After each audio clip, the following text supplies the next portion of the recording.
मध्येच माझ्याबद्दल त्यांना काय प्रेम आलं देव जाणे.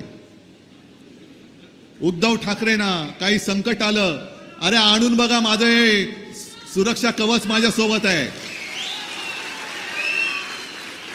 मोदीजी तुमच्या सुरक्षेची मला गरज नाही. जर 10 वर्षामध्ये काही कामं केली असती तरी फोडाफोडी किंवा हा सगळा अपप्रचार चाललाय तो करण्याची वेळ नसती आली. पण आज जसं मोदीजी आणि शहा आपल्या महाराष्ट्रामध्ये खेट्या घालतायत, आता हीच वेळ आहे.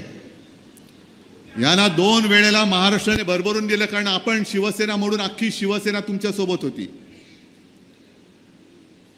तेव्हा मोदीजी मला नाही आठवत की इतक्या सभा त्यांनी महाराष्ट्रामध्ये घेतल्या होत्या. पण आता प्रत्येक गल्ली बोळात फिरतात. 10 वर्ष महाराष्ट्र 40 खासदार दिले, 40 पेक्षा 41 42 खासदार दिले. एवढं करून तुम्ही महाराष्ट्राचा घात केलात आणि आता अफवा पसरवत आहेत. मध्येच माझ्याबद्दल त्यांना काय प्रेम आलं देव जाणे. उद्धव ठाकरेंना काही संकट आलं, अरे आणून बघा माझं हे सुरक्षा कवच माझ्या सोबत आहे. मोदीजी तुमच्या सुरक्षेची मला गरज नाही. मला माझ्या आई वडिलांच्या आशीर्वादाचं आणि आई जगदंबेचं हे सुरक्षा कवच माझ्या अवतीभोवती संपूर्ण जगभर आहे, महाराष्ट्रभर आहे. आणि तुम्ही संकट म्हणून माझ्यावरती आलेला आहात. तुम्ही संकट म्हणून माझ्यावरती आलेला आहात. काय म्हणे मी कालच्या सभेत, काल काय झालं, कालची जी धाराशिवची सभा तुम्ही पाहिली असाल, जणू काय आई तुळजाभवानी माझ्या समोर अवतरली होती. लोक एवढी पिसाळलेली, एवढी चिडून उठलेली आहेत, किती वाट बघतायत. 7 तारीख कधी येते, 13 तारीख कधी येते, 20 तारीख कधी येते आणि 4 जून कधी येतोय. वाट बघतायत लोक, वाट बघतायत.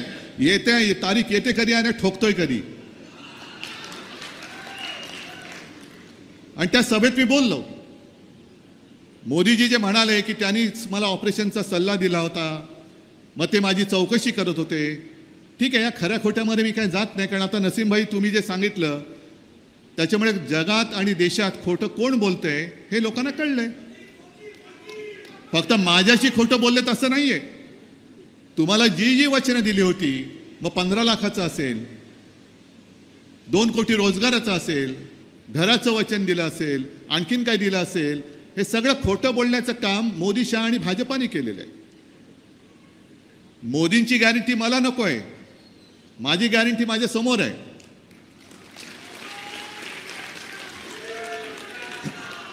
पण त्यांनी जे काय सांगितलं की ते माझी चौकशी करत होते, थांबा ना जरा, मला थोडं बोलू द्या ना. आगे तर बढायचंच आहे, पण जरा बोललं पाहिजे ना. जरा थांबा, तर जरा थांबा. मला काय बोलायचं ते मला पहिलं बोलू द्या, थांबा. मग तुमचं तुम्ही नंतर मग तुम्ही सभा घ्या, बसा खाली. तर त्यांनी माझी चौकशी करत होते. मग मोदी साहेब, तुम्ही माझी आस्थेने चौकशी करत होतात, तर तुमचे इथले जे काही आताचे उपमुख्यमंत्री आहेत, त्या तुमच्या चेला चपाट्याने माहित नव्हतं तुमचं माझ्यावरती किती प्रेम आहे. मी हॉस्पिटलमध्ये असताना रात्री अपरात्री माझ्या गद्दारांशी बोलणी कोण करत होतं हुडी घालून. मग हे तुम्हाला माहित नव्हतं.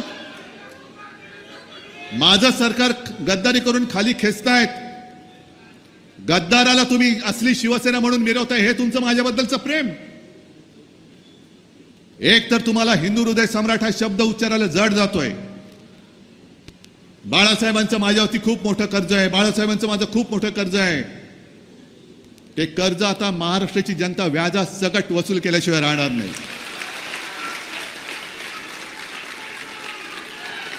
मग एक संभ्रम पसरून जात आहे की उद्धव ठाकरेंसाठी त्यांनी दरवाजा उघडला, उद्धव ठाकरेंसाठी खिडक्या उघडल्या,